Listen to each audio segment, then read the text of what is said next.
আমি একটি হাদিসের প্রেমে পড়ে গেছি।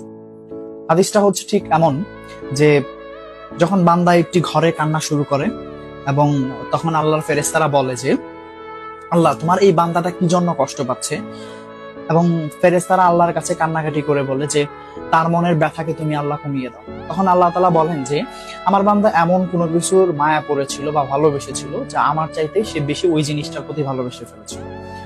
আমি আমার বান্দার কষ্ট আমি বুঝি এবং আহ, আমি দুঃখী মানুষের মানে ভগ্ন হৃদয়ের মানুষের খুব কাছাকাছি অবস্থান করি।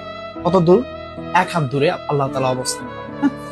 এবং আরেকটা কথা হচ্ছে ফেরেশতারা তখন বলতে থাকে আল্লাহ তুমি চাইলেই কি সেই বান্দার সেই অভাবগুলো তুমি পূরণ করতে পারো না?